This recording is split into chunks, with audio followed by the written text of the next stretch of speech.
नमस्कार साथियों, आज के इस वीडियो में हम लोग किसी उदासीन परमाणु में इलेक्ट्रॉन, प्रोटॉन तथा न्यूट्रॉन की संख्या ज्ञात करना सीखेंगे। इसे सीखने से पहले हमें किसी तत्व को किस प्रकार से व्यक्त किया जाता है, निरूपित किया जाता है, वो सीखना पड़ेगा। तो आइए हम लोग पहले किसी तत्व के निरूपण को सीखते हैं। मान लेते हैं, माना कि किसी तत्व का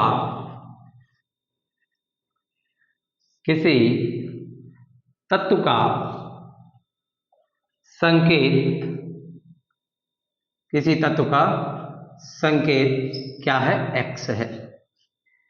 जैसे कि सोडियम का संकेत Na होता है, उसी प्रकार से हम लोग यूनिवर्सल मान लेते हैं कि किसी तत्व का संकेत क्या है? X है। तथा परमाणु संख्या जिसे हम लोग Z के द्वारा सूचित करते हैं, तो परमाणु संख्या को मान लेते हैं कि क्या है? Z है। क्या है? Z है। तथा परमाणु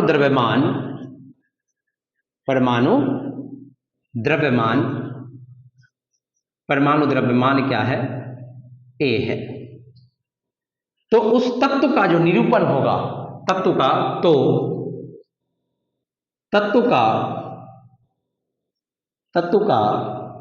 निरूपण जो होगा, तत्व का निरूपण बराबर या तत्व को जो व्यक्त करेंगे वो क्या हो जाएगा? जो तत्व का संकेत है उसे आप मिडिल में रखना है X। परमाणु संख्या को आपको नीचे रखना है, Z पीछे रहेगा, और परमाणु द्रव्यमान कहाँ रहेगा? ऊपर में रहेगा। या आप क्या कर सकते हैं, संकेत नीचे में परमाणु संख्या और ऊपर में क्या रहेगा? परमाणु द्रव्यमान रहेगा।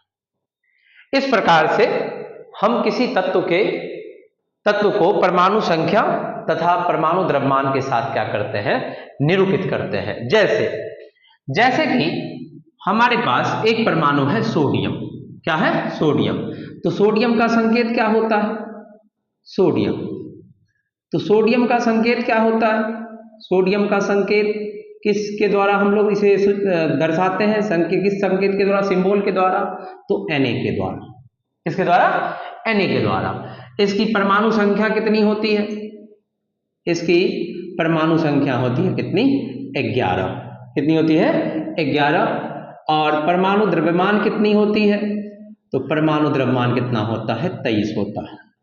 तो सोडियम का जो निरूपण हम लोग करेंगे वो किस प्रकार से करेंगे? Na, नीचे में परमाणु संख्या और ऊपर में क्या रहेगा? 23। या Na 11 और ऊपर में क्या रहेगा? 23 रहेगा। तो आप किसी तत्व को किस प्रकार से निरूपित करना है, ये आप सीख गए होंगे। आइए हम लोग उदासीन परमाणु में इलेक्ट्रॉन, प्रोटॉन तथा न्यूट्रॉन की संख्या ज्ञात करना सीखते हैं। ठीक है, तो अब है कि उदासीन परमाणु होता क्या है? उदासीन परमाणु क्या होता है, ये हम लोग पहले समझते हैं। उदासीन परमाणु जिसमें इलेक्ट्रॉन और प्रोटॉन की संख्या क्या हो? समान हो, जिस पर कोई चार्ज डेवलप ना हो। जैसे कि उदासीन परमाणु कौन हो गया? जैसे में आपका नाइट्रोजन हो गया, जैसे में ऑक्सीजन हो गया, जैसे में फ्लोरीन हो गया, जैसे में सोडियम हो गया, जैसे में सल्फर हो गया। ये सब क्या है? उदासीन परमाणु है।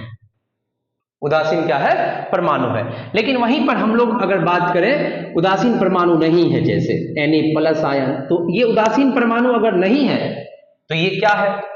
तो ये है धनायन। क्या है? धनायन। तो धनायन और ऋणायन का निर्माण कैसे होता है? जब कोई परमाणु इलेक्ट्रॉन त्याग या ग्रहण करता है तो उस स्थिति में आयनों का निर्माण होता है, धनायन तथा ऋणायनों का निर्माण होता है। इसके बारे में हम लोग किसी अगले वीडियो में चर्चा कर लेंगे। अभी हम लोग को फिलहाल किसमें इलेक्ट्रॉन, प्रोटॉन और न्यूट्रॉन की संख्या निकालनी है? तो उदासीन परमाणु। किसमें निकालना है? उदासीन परमाणु में। उदासीन परमाणु में ज्ञात करना है। उदासीन परमाणु उदासीन क्यों होते हैं, इसके बारे में भी हम लोग चर्चा करेंगे। ये उदासीन परमाणु नहीं है, ये क्या है? आयन है। तो आइए हम लोग क्या करते हैं, इलेक्ट्रॉन, प्रोटॉन और न्यूट्रॉन को निकालना सीखते हैं। तो सबसे पहले फॉर्मूला जो होता है परमाणु संख्या की, किसकी? परमाणु संख्या, जिसे जेड के द्वारा सूचित किया जाता है। तो किसी परमाणु के नाभिक में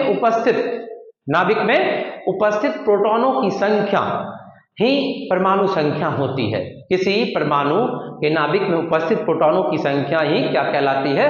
परमाणु संख्या कहलाती है। और इस अनुसार से जो एक संबंध होता है वो क्या होता है? Z बराबर P।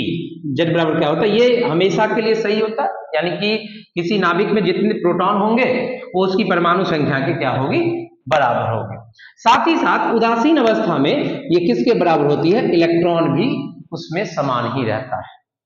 उदासीन अवस्था में किसी परमाणु की संख्या उसके नाभिक में उपस्थित प्रोटॉनों की संख्या तथा उसके कक्षा में घूम रहे इलेक्ट्रॉनों की संख्या के भी बराबर होती है।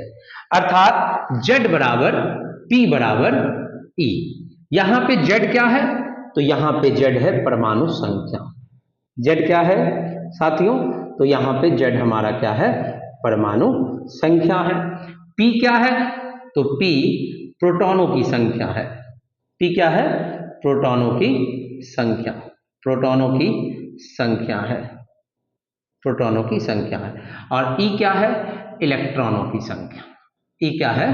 इलेक्ट्रॉनों की संख्या। लेकिन ये फॉर्मूला तभी काम करेगा, ये फॉर्मूला तभी काम करेगा जब परमाणु क्या हो? उदासीन हो। ये क्या है? इलेक्ट्रॉनों की संख्या। इलेक्ट्रॉनों की संख्या। आइए अब हमें मान लीजिए कि कोई परमाणु है जिसमें क्या ज्ञात करना है? इलेक्ट्रॉन और प्रोटॉन निकालना है। अभी तो इलेक्ट्रॉन और प्रोटॉन के लिए ही फॉर्मूला है, तो हम लोग इलेक्ट्रॉन प्रोटॉन ही, जैसे कि हमारे पास मान लीजिए सल्फर है। क्या है? सल्फर है। तो सल्फर की परमाणु संख्या कितनी होती है? 16। तो नीचे में रहेगा परमाणु संख्या। और परमाणु द्रव्यमान से भी लेना देना नहीं है, फिर भी हम लोग परमाणु द्रव्यमान को भी क्या करते हैं? रख लेते हैं। सल्फर की परमाणु संख्या 16 और परमाणु द्रव्यमान कितनी होती है? 32 होती है। अब किसी ने क्या दिया कि आप क्या निकालो, इसमें इलेक्ट्रॉन इलेक्ट्रॉन इलेक्ट्रॉन तथा प्रोटॉन निकालो। आप क्या क्या ज्ञात करो? इलेक्ट्रॉन तथा प्रोटॉन क्या होगा, कितना होगा, ज्ञात करो। तो हम जानते हैं, हालांकि आपको शुरुआत में ये सब लिखना पड़ेगा, बाद बाकी आप डायरेक्टली बता सकते हैं किसी को। हम जानते हैं Z बराबर P बराबर E। Z बराबर P बराबर E। और यहां Z बराबर कितना है? तो यहां Z बराबर कितना है? तो Z नीचे वाला क्या है? ये Z रहा। और ये हमारा ऊपर वाला क्या है? A है। ऊपर वाला क्या है? A है। तो Z यहाँ पे कितना है? 16 है। इसीलिए प्रोटॉन बराबर भी कितना हो जाएगा? 16, क्योंकि दोनों Z बराबर P बराबर E होता है और इलेक्ट्रॉन बराबर भी कितना होता है? 16 होता है। इसका तात्पर्य है कि जो किसी परमाणु की परमाणु संख्या होगी, उदासीन अवस्था में उसके पास उतने ही प्रोटॉन और उतने ही क्या होते हैं? इलेक्ट्रॉन होते हैं। जैसे आप कोई भी उदाहरण ले लो, जैसे कैल्शियम। कैल्शियम की परमाणु संख्या कितनी होती है? 20। कैल्शियम की परमाणु संख्या कितनी होती है? कैल्शियम की परमाणु संख्या कितनी होती है? 20। और परमाणु द्रव्यमान कितना होता है? 40। इसका मतलब हमें निकालने की जरूरत नहीं है, इसमें प्रोटॉन कितना होगा? 20 और इलेक्ट्रॉन भी कितना होगा? 20 होगा। ये दोनों क्या होगा? बराबर होगा। अब आइए हम लोग किसी परमाणु में न्यूट्रॉनों की संख्या ज्ञात करना सीखते हैं। ठीक है, आइए। तो न्यूट्रॉन के लिए अलग फार्मूला लगेगा। हम लोग आइए उस फार्मूला को देखते हैं कि न्यूट्रॉन निकालने के लिए कौन सी फार्मूला लगेगी। तो न्यूट्रॉन निकालने के लिए एक फार्मूला आपको A बराबर P प्लस N। थोड़ा कोचिंग चलाते हैं, उसमें सभी जगह डिजिटल बोर्ड लगा हुआ है और यहाँ पे इस बोर्ड पर ही, व्हाइट बोर्ड पर ही पढ़ाना व्यवस्था में लगे हुए हैं। यहाँ भी डिजिटल बोर्ड लगा दी जाएगी। तो लिखने का थोड़ा एक्सपीरियंस नहीं रहा, बीच में छूट गया था, तो जो जैसा है वैसे आप एडजस्ट कर लो। फिर डिजिटल बोर्ड जब आएगा तो फिर हम लोग बढ़िया से उस पर चर्चा करेंगे, सारी चीजें आपको स्पष्ट दिखेगी। हालांकि अभी भी दिख रहा होगा, फिर भी नहीं दिख रहा होगा तो आप जरूर फीडबैक देना। यहाँ पे ए क्या है? ए क्या है? परमाणु द्रव्यमान। ए क्या है साथियों? ए है हमारा परमाणु द्रव्यमान। ठीक है। और पी तो आप जान रहे हो, पी क्या है? यहां पे पी है प्रोटॉनों की संख्या। किसकी संख्या? प्रोटॉनों की संख्या। और एन क्या है? न्यूट्रॉनों की संख्या। किसकी संख्या? न्यूट्रॉनों की संख्या। न्यूट्रॉनों की संख्या। अब यहां पे मान लीजिए किसी ने आपको एक परमाणु दिया, जैसे कि लाइक एज आपको फास्फोरस दे दिया। फास्फोरस का संकेत क्या होता है? पी। परमाणु संख्या कितनी होती है? 15 होती है।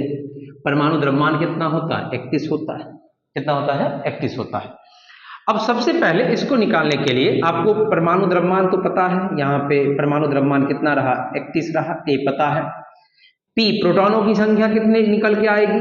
15 निकल के आएगी। तो हम जानते हैं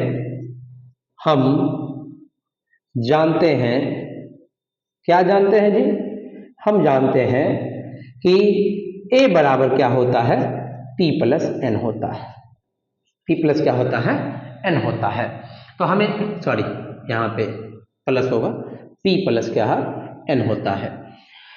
तो हमें निकालना क्या है? एन निकालना। तो एन को एक पक्ष में अगर हम रखेंगे तो एन बराबर हमारे पास क्या निकल के आएगा? ए माइनस क्या चीज? पी। जहां पे ए का मान कितना है? ए का मान ऊपर वाला, आपको शुरुआत में तत्व के निरूपण में बताया था। तो ए ऊपर वाला है, जिसकी परमाणु द्रव्यमान इस पर यहाँ पे कितनी है? 31 है। माइनस पी क्या है? तो पी आपको बताया भी गया था कि जो परमाणु संख्या है वही प्रोटॉनों की संख्या हमेशा रहेगा। इलेक्ट्रॉनों की संख्या आवेश उत्पन्न होने पर वो चेंज हो जाता है, जो कि आगे के वीडियो में जब धनायन और ऋणायन में हम लोग इलेक्ट्रॉनों की संख्या चेंज होती है, प्रोटॉन की संख्या और न्यूट्रॉन की संख्या आयन बन जाए या उदासीन अवस्था में रहे, वो दोनों अवस्थाओं में सेम ही होता है। तो यहाँ पे प्रोटॉनों की संख्या परमाणु संख्या के बराबर हो जाएगी, यानी कि कितनी होगी? 15 होगी। अगर आप समझने के लिए लिखना चाहते हैं तो चूंकि Z बराबर क्या होता है? P होता है, ये आप रख सकते हो। और 31 में से आप 15 घटा दो तो कितना निकल के आएगा? 16 ही ना निकल के आएगा जी। 6 5 11 और 1 1 2 1 3 होगा। अर्थात आपको न्यूट्रॉन की संख्या को निकालने के लिए अगर शॉर्टकट पे निकालना चाहते हैं, आप टाइम ज्यादा, तो ऊपर में से आप नीचे वाले को घटा दो। परमाणु संख्या यानी कि जो कि प्रोटॉनों की संख्या के बराबर होती है, जैसे